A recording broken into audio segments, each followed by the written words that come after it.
And so it's come to pass, people. After 18 years of waiting for The Dirt to be turned into a, a biopic movie, Molly Crew have at last delivered The Dirt to us courtesy of Netflix.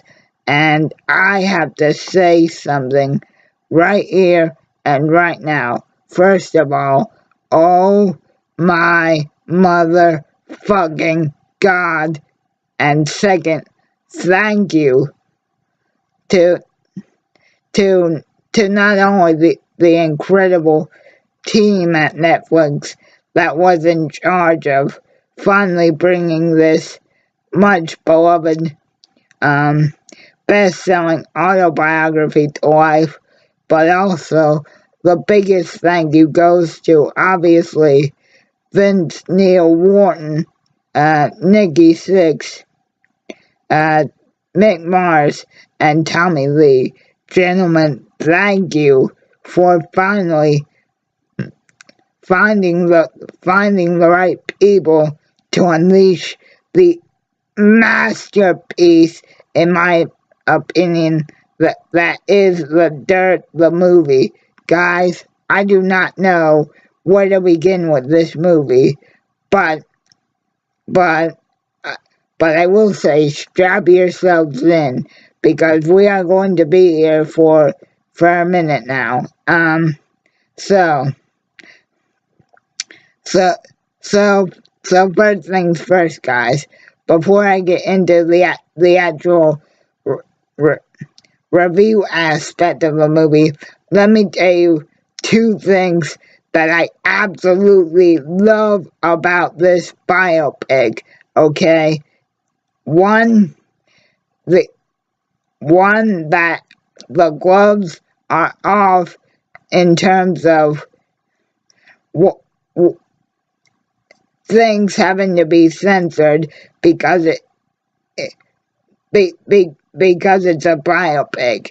That is the beauty of the guys finally going with the good with Netflix to finally make The Dirt into a movie, because nothing is off limits in this movie.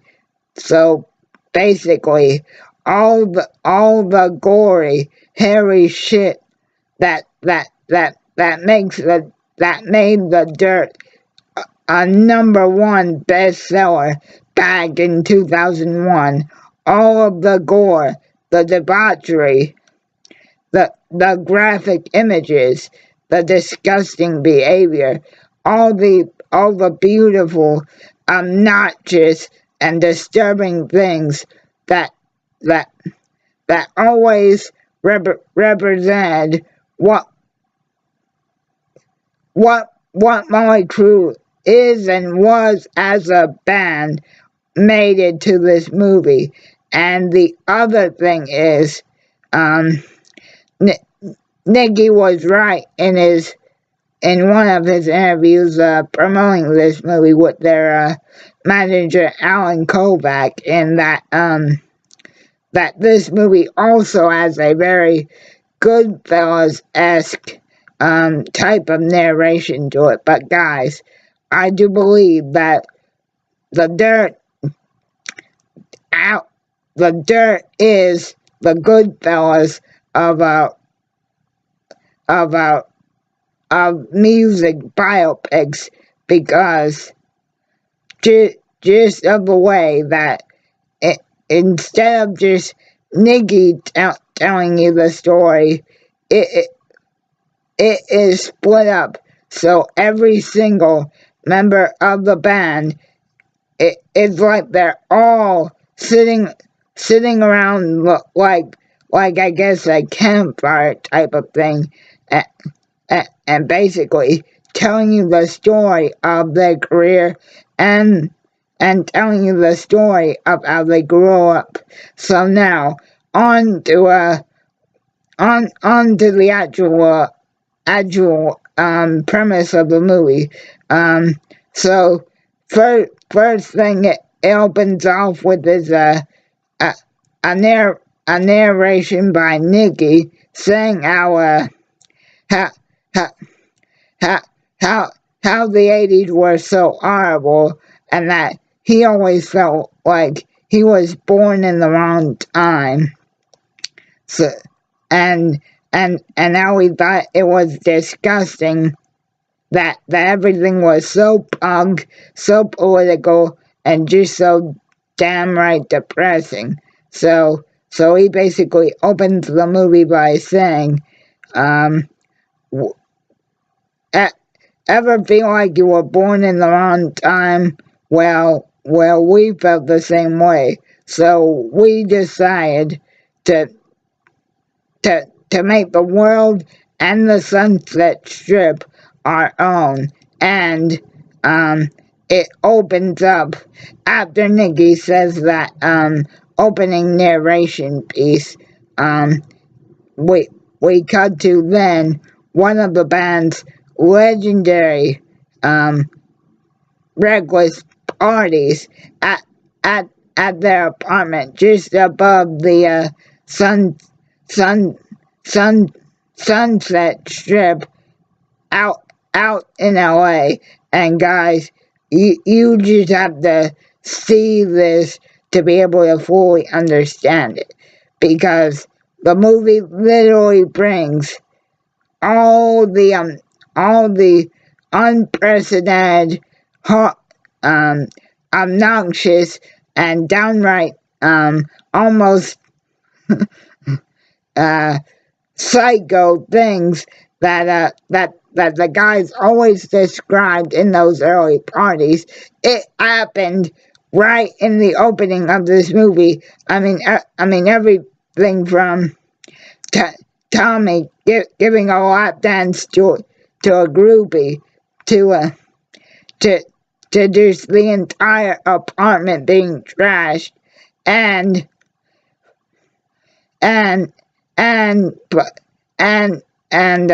a person, I can't tell if it was a guy or a girl, but I think it was a girl, peeing on Nikki, Vince, and Mick. And guys, then we cut to Nikki saying, I guess if I'm gonna tell my part of this story right, we need to go back to my basically unhappy childhood. And then it shows Nikki as a child in Seattle around in 1967, basically dealing with the fact that his mom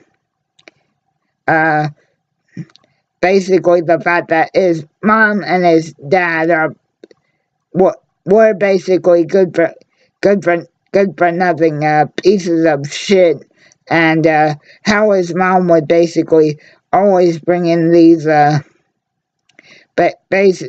basically very abusive boyfriends to him. In fact, the first thing we got to in Nikki's childhood, once this flashback kicks in, is Nikki brushing his teeth in the morning, and one of his mom's latest boyfriends saying, "I told you to brush up and down, you piece of shit." And then Nikki basically tells his mom, why the hell do you keep bringing in this revolving door of boyfriends in here? And then Nikki tells his mom's latest boyfriend basically to fuck off and get the fuck out of here. And then and then well actually that part comes in a moment actually, but while Nikki and he was still being called his birth name Frank at this point, and his mom basically like, "Frankie, why did you have to do that to another man in my life? And I need them, and you're not gonna drive another one away just like your father did to us. And then Nicky basically tells his mom, fuck you, get out of here. And then he starts playing his bass super loud, and then his mom's like, Frank, open up this door. You're not gonna slam the door in my face like that. And then Nicky does open up the door, and then well actually Freddie said basically, fuck you, fuck your ass boyfriend too. And then he basically like trashes his room and pulls out this knife that his grandpa gave him, even though Nicky's placement with his grandparents is not mentioned in the movie. He basically, his mom breaks open the door just in time to see Nicky cut himself, and then he calls the Seattle cops and basically said that his mom hurt him. And then it cuts to basically the officer telling Nicky that hey bud, if we take you away, you're basically gonna go to juvenile hall until you turn 18. And then she leaves Nicky and his mom alone so that they can try and sort this out. And then again, Nicky basically says, fuck you, I'm getting out of here, and I don't ever want anything to do with your whore ass again. And then we cut to Nicky being like, I don't know, I would say maybe 16, maybe 17, and then it cut, and then somehow he finds his dad's number, Frank Sr., by the way, and he basically tried to say, hey, this is your son, how are you? And then Nicky's dad basically says, I don't know what the hell you're talking about, and you better not ever call here again. And then Nicky basically says, that was the last time I ever spoke to my dad, and the last time I used his goddamn name. And then it actually shows Nicky turning in the change of name paperwork to I guess basically the Los Angeles, the LA social services department, and the way that approves the change is like Nicky thinks with this kind of a smart look to it, and then she says, okay, and then Nicky basically lights up his old ID or license on fire with a lighter, and then throws it in the trash. And it's very powerful to see the memory of Frank literally go up in flames. And then we cut to Nicky's time with his first band in London, but and now he's basically fed up with that, and then we get the introduction to everybody's favorite drummer, the one and only Tommy fucking Lee, and he basically kicks off his first narration piece of the movie by saying, God damn, it's about time that Nicky get to take a break. I mean, fuck, how much of this movie is he gonna get? I love him and all, but sometimes he dramatizes things a bit too much, and then then Tommy's childhood aspect is basically him being the eight, eight, eight, eight, 18-year-old or 18 basically dimwitted kid of a Greek family stealing his sister's leopard skin pants on and saying, "Oh, they look so much better on me," and then then it actually cuts to how Nikki and Tommy first actually meet up, because Tommy actually takes his first or one of his probably many first girlfriends to see the last show that Nikki's prior band, the Motley Crue, London, ever played at the Starwood, and then Tommy says to his date, "Oh man, that was a hell of a fucking epic show," and then his girlfriend's like, "Yeah, but but but but but the singer and the bass player got into a fight. Do bands do that on stage?" And then Tommy's reply is that's what made it so rad. And that's another thing I love, guys.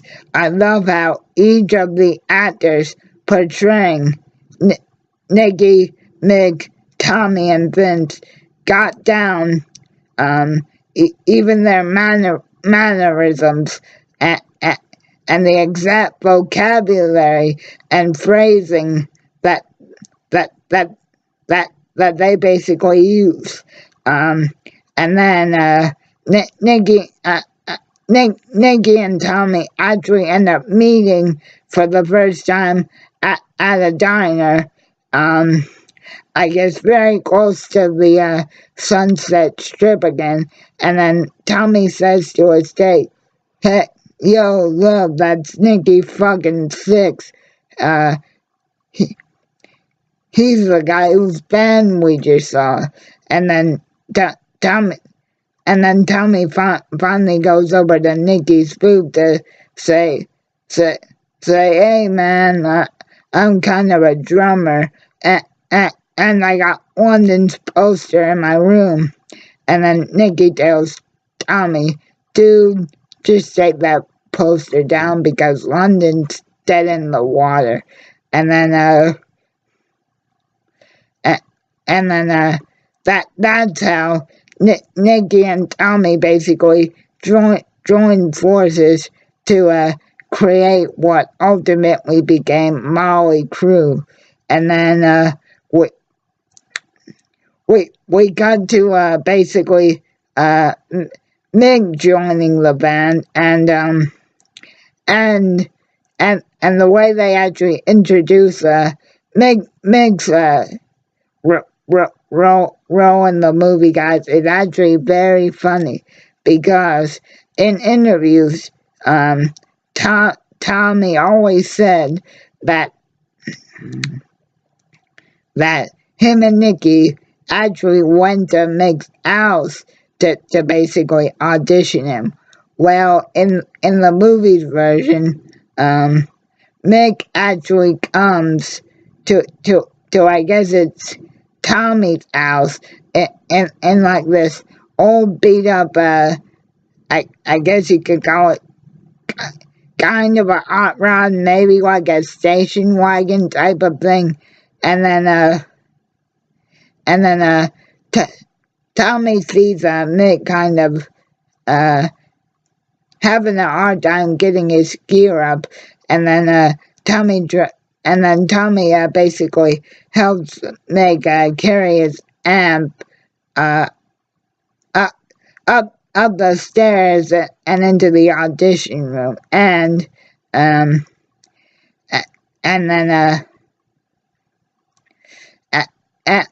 Tommy tries to tell Mick, hey man, how's it going? Let me give you a hand. I'm the band's drummer, and I actually used to be in a band called Sweet 19, which that's something that I never knew about. So that might be that just might be something that the movie threw in, because as far as I knew, the only two members of the group that had been in bands prior to Motley Crue's formation were Nicky and Vince, even though Vince was only in a cover band called Rock Candy, as we'll get to in a minute. But Mick basically calls his Tommy's old band Sweet 19, basically a shitty band. And then Tommy's like, "Hey dude, did you ever even see us play one single show?" And then Mick's like, I don't need to, because bands with shitty names,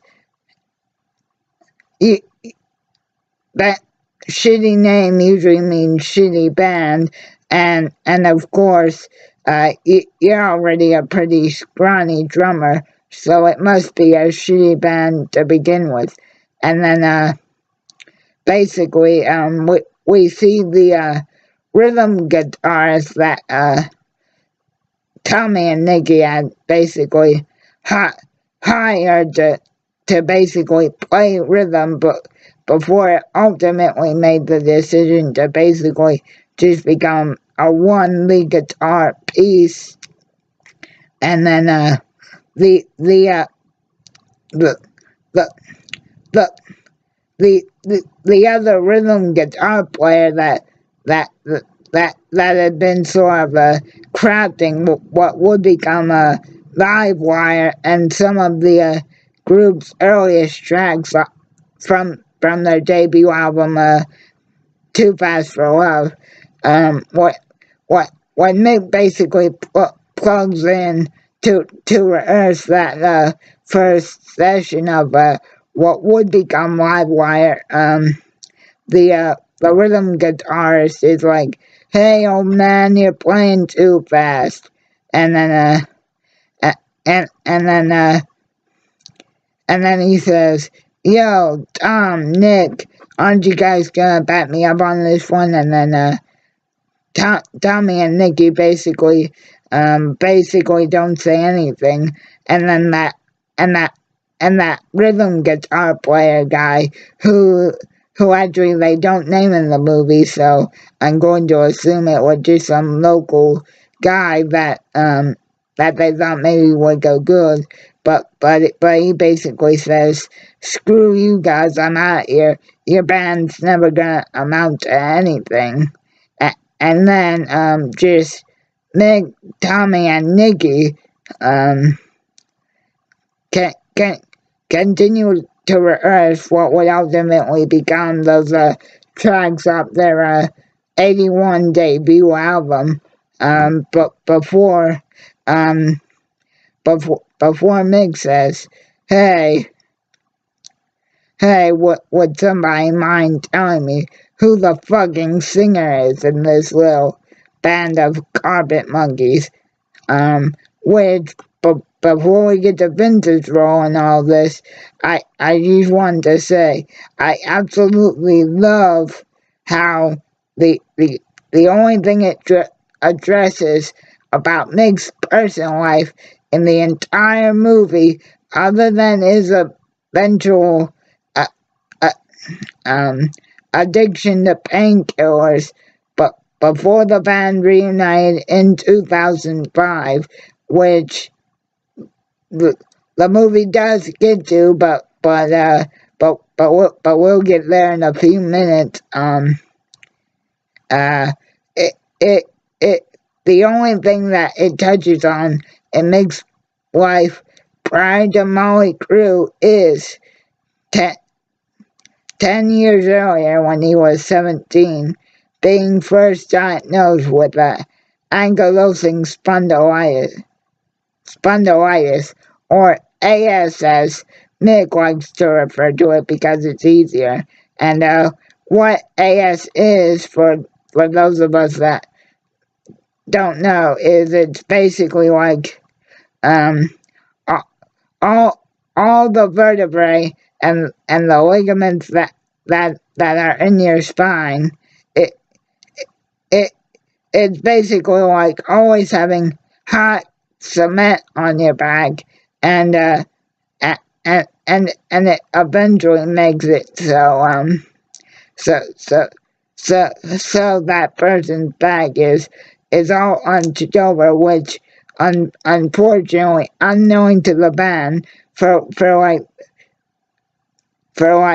all the time, right up until they reunited in late 2004.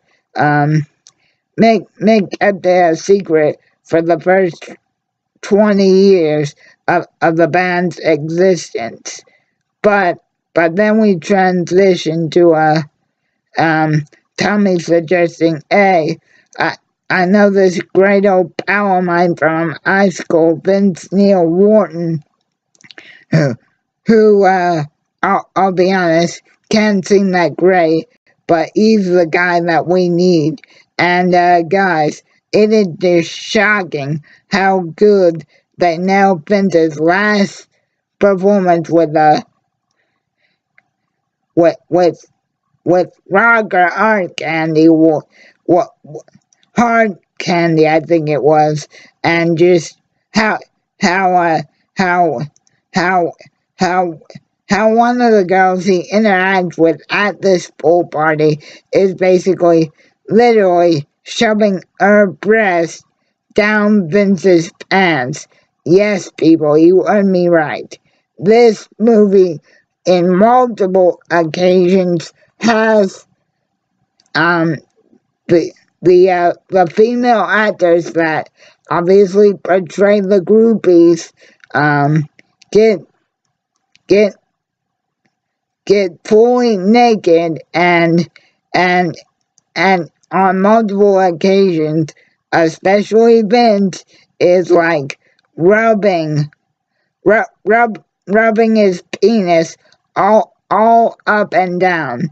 I mean, I mean, Vince does it the most out of anybody, which is actually, I think, a liberty that the movie took, because, hey, let's make the blonde pretty boy the one who gets to screw the most women, even though it is well documented that each and every single member had an equal amount of female partners on the road, shall we say.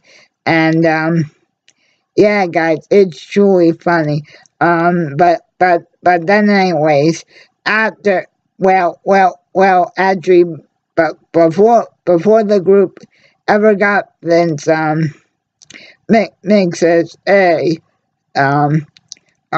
unless you guys are fully committed to this, and are ready to do whatever it takes to go the distance, I'm not gonna waste my time sitting around with a bunch of carpet monkeys.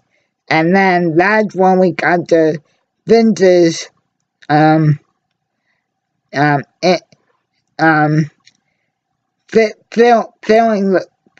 the final spot in making Motley Crue whole. And then almost immediately it cuts to Vince basically learning the words to Live Wire, and then it's actually one of the girls that Vince was involved with at the time. It basically cuts to them literally having sex in this like strip club type of thing. Maybe not the Sunset Strip, or maybe it could be. It's never really specified, but she basically tells Vince what what did you first want to be when you grew up? And then Vince says, with kind of a smart and half intoxicated tone, not not an electrician. And then his um and then his companion for that evening, as I'll put it, basically says, um the the universe always has an answer and can give you whatever you want. And then Vince responds, and this is actually a very funny part of the movie, guys. I want a blowjob. you, you, you think the universe can provide me with a blowjob? And then it obviously gets to Vince and his lady friend for that evening about ready to perform said blowjob. And then Vince chimes in with narration and saying, um, Tommy was my friend, and Nicky seems like a straight out guy. I think I will give him a call tomorrow. And then it cuts to the band's first official rehearsal of Livewire, where it's either Tommy's sister or that girl that Vince was with the night before, basically saying how how without basically their first version of Livewire basically sucks, and the mate's like, F you, let's just play it, but this time let's play it faster. And then and then I think it's actually and then it's actually it's actually the girl that's at that first official run through of Livewire that basically says, fuck you, you're an asshole. And then Mick just basically starts into what we all know is the classic track of Livewire. And then after the band's finished, not only do you see the chemistry of the band starting to come together, but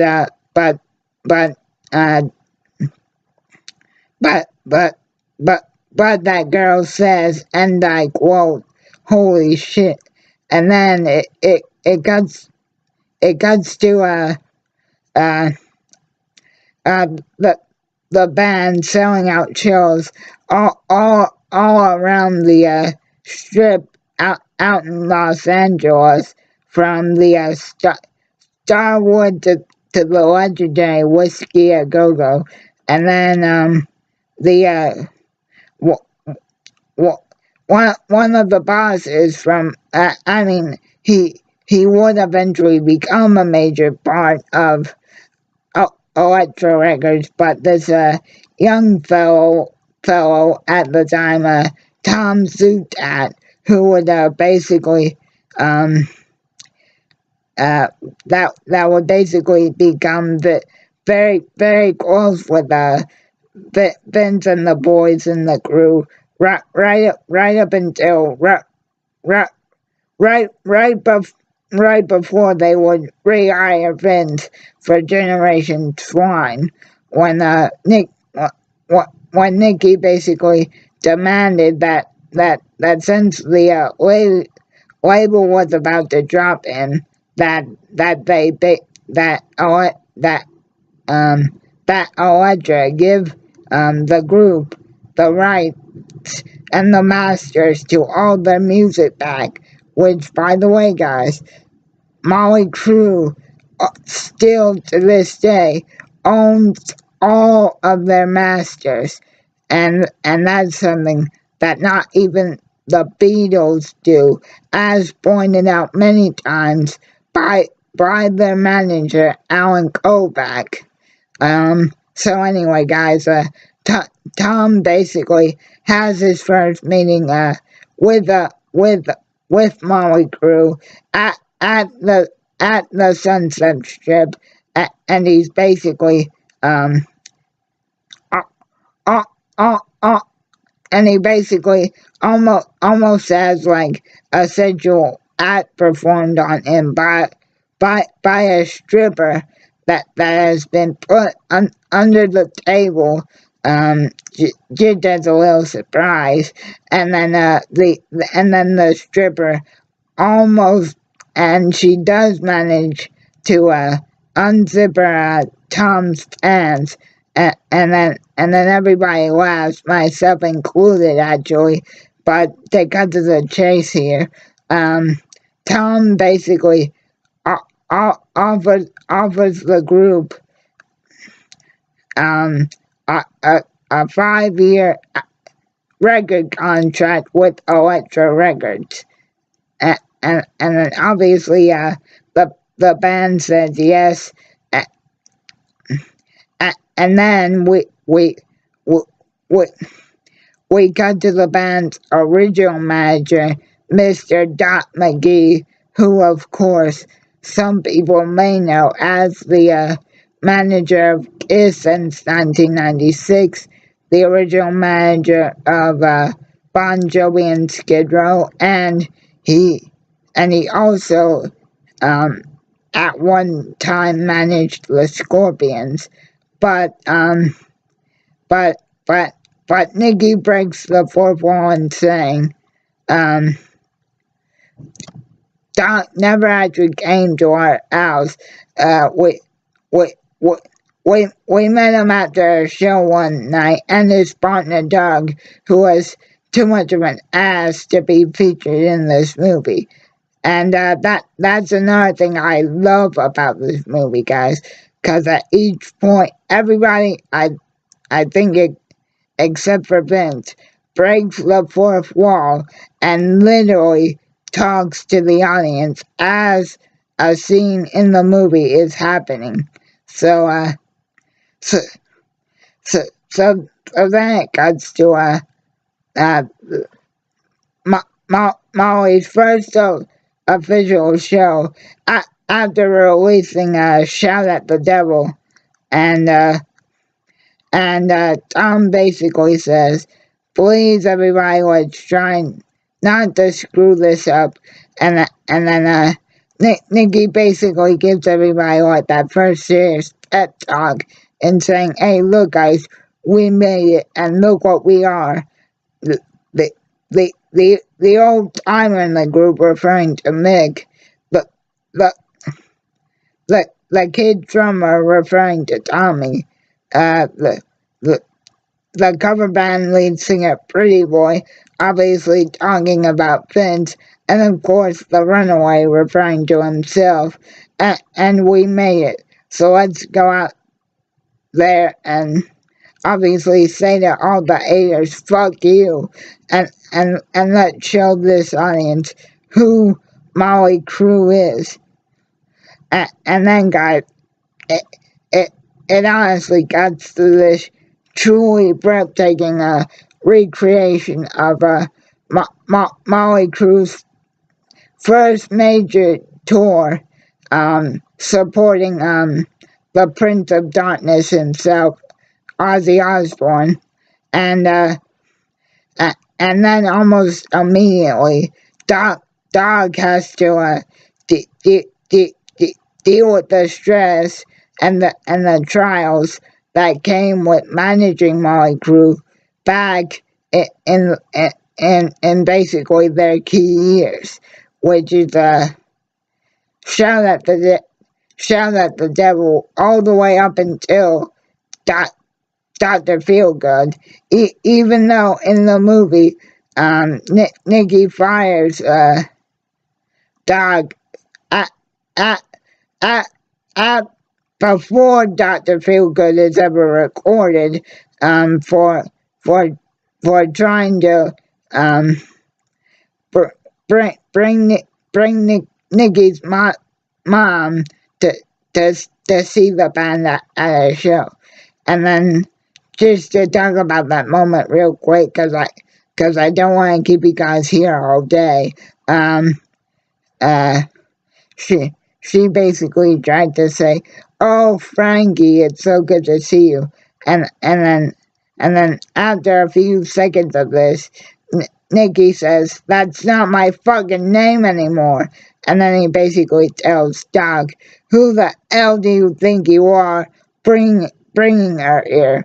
And then Doc's like, "I thought it would help with the tension." And then, like I said, even though the original timeline goes, Doc McGee did stay with the band and until Dr. Feelgood was finished, but in the portrayal of the Dirt the movie, he was fired right before the band began recording that landmark legendary album. And as stated by Mick, even though that's when he breaks the fourth wall and says, "I don't remember much because it was all a blur," but that was a straight number one for us. And then just to backtrack a little bit,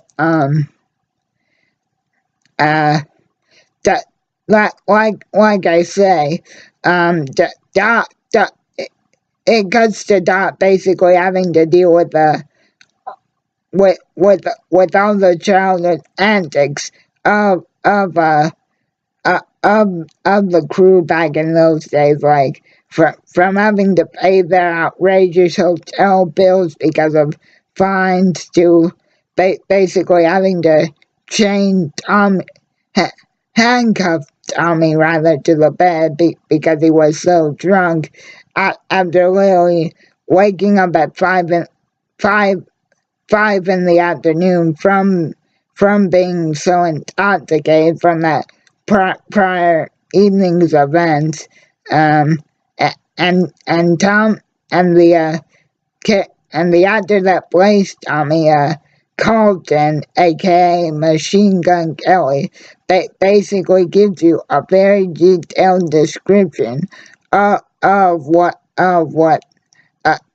a day on tour for Tommy looked like, was to basically wake up at 5 in the afternoon, not remembering anything.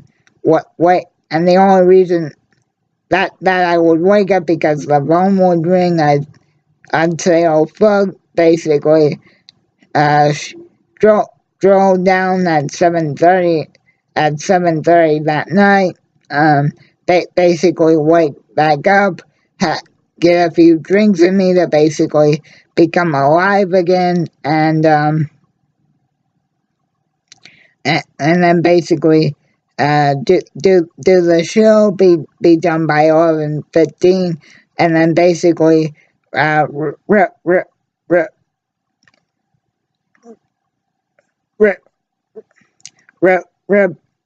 repeat my daily after show drunken cocktail party before Doc would have to handcuff me to the bed again. And then one more thing about the band's first show is first major show supporting Ozzy Osbourne guys is Vince was late. Vince was about only with the group about 2 minutes before they went on stage, because instead of warming up and making sure he was fully dressed and ready to go, he was once again engaging in sexual behavior with one of the groupies. And I have to say, guys, the sexual acts, even though some people may find them inappropriate, I really do believe that is where the movie shines the most. So so then we got to the group making Theater of Pain, and obviously, guys, that's where the band's drug use and infighting really started to escalate, and then and then we basically cut to Tommy trying to figure out how how how to play the opening keys to the band's classic ballad Sweet Home, and then Vince has a shall we say a friendly disagreement with Nikki, and then Dot basically says what what what when it's about time to go to Europe for Theater of Pain. Tom's like, hey guys, we gotta get the guys back to the studio to record what would become Girls, Girls, Girls. And then Dog's like, are you crazy? We gotta get these guys cleaned up, because if they go to Europe, one of them will come back in a fucking body bag. And obviously Tom, being the guy from Elektra Records, is only really concerned about making sure that the band has a product and is able to get on stage that night. So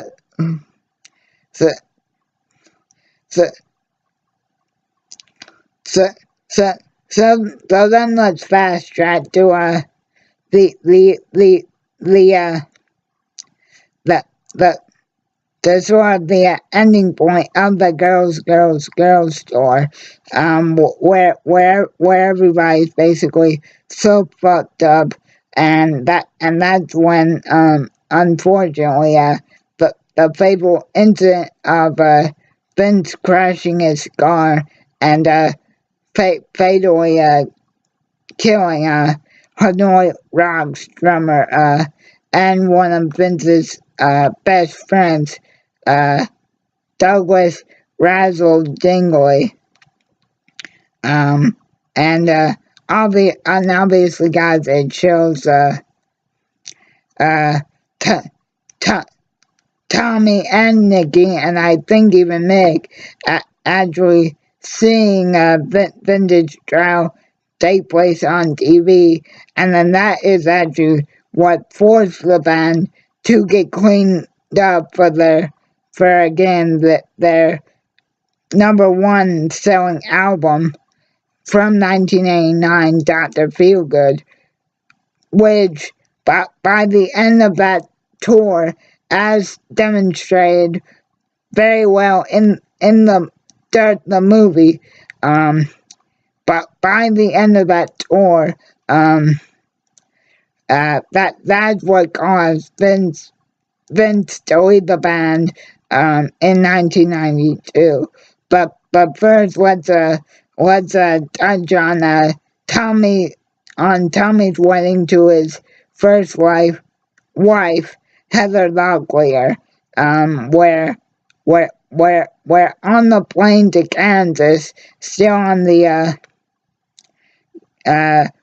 Theater of Pain tour, I believe, Tommy basically asked Nikki to be his best man at the wedding.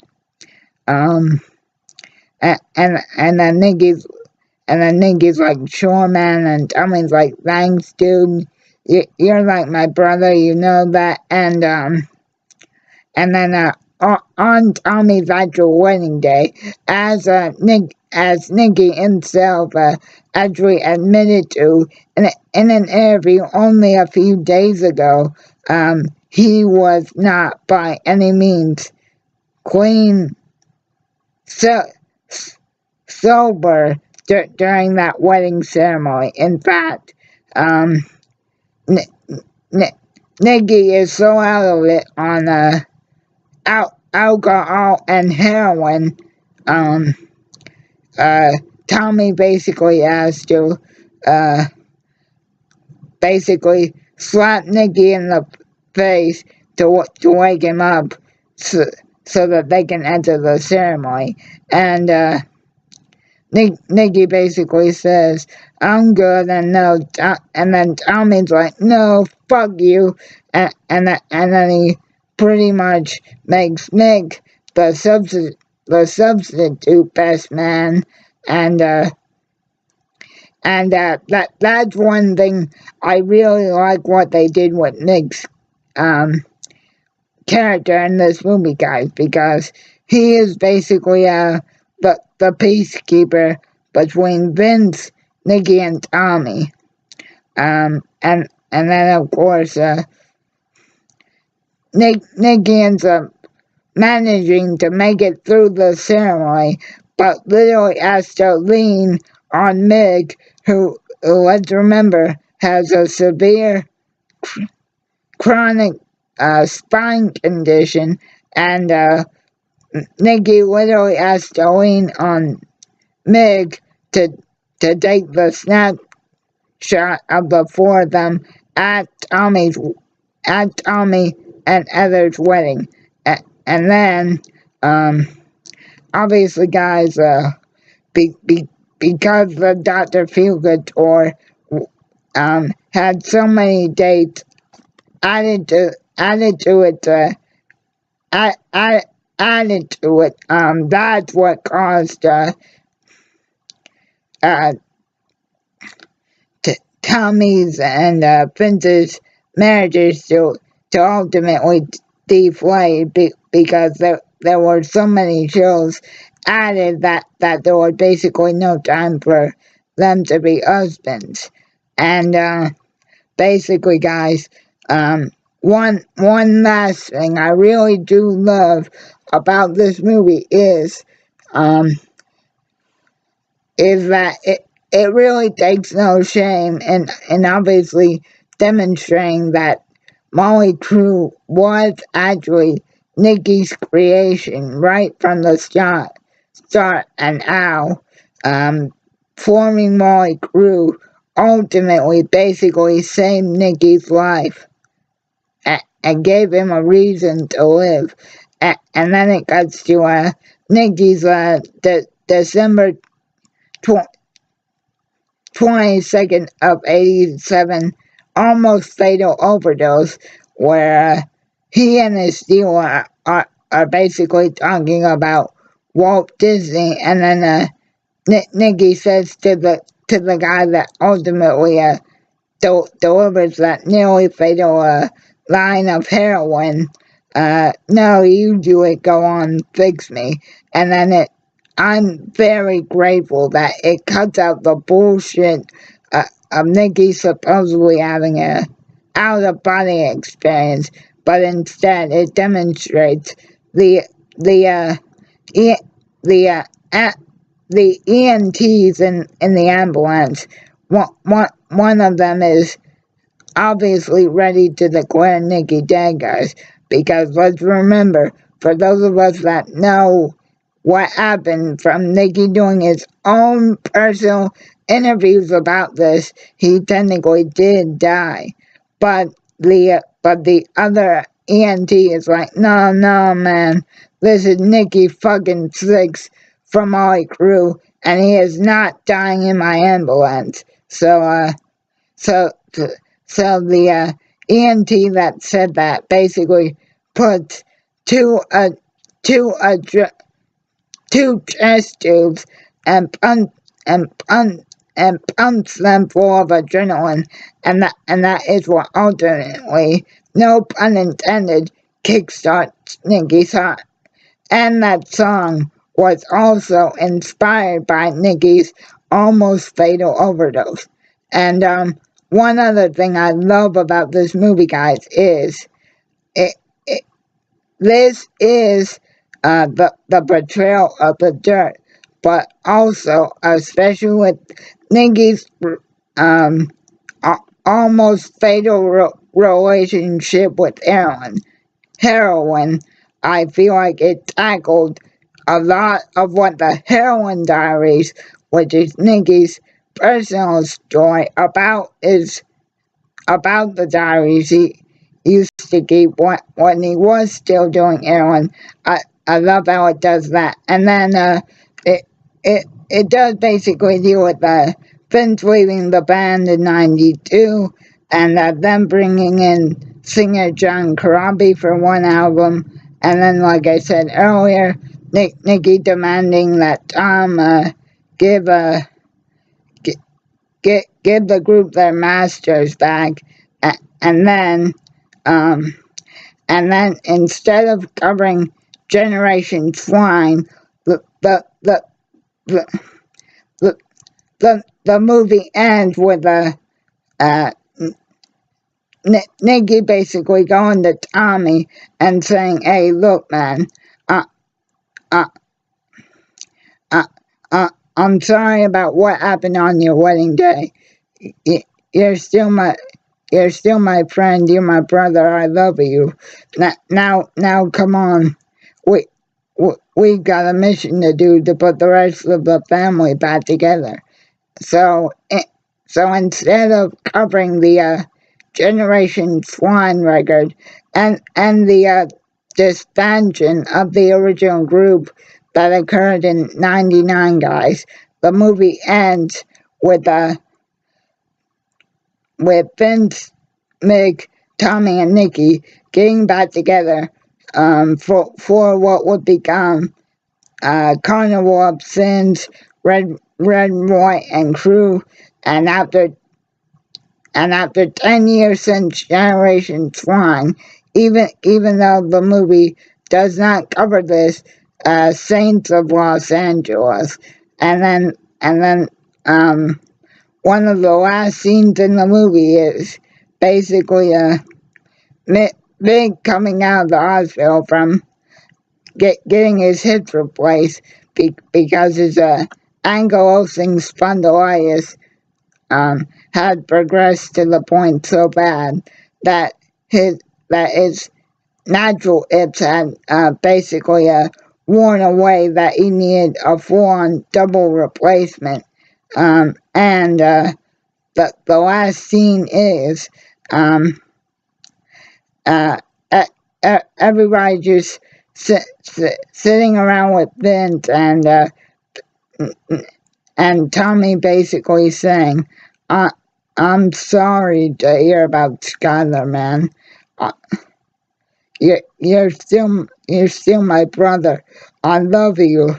And the moment where Vince breaks down, guys, that is truly the most powerful moment of the movie for me, because that is not what the band did back in 2004 when they actually did reunite. But I have a feeling that they chose to portray that reunion that way because they all feel that that's how it should have been. And then the last thing that we see before the credits roll is all four of them getting ready to walk to the stage for the first show of Carnival of Sins, and then there's this and then Home Sweet Home is basically the backtrack for this last scene, and then all four of them say, "We came, we saw, we conquered, man." And then Nikki turns to the camera one last time and says, "This is victory, that's family, and we are Molly fucking Crue." So guys, this was truly a very moving movie.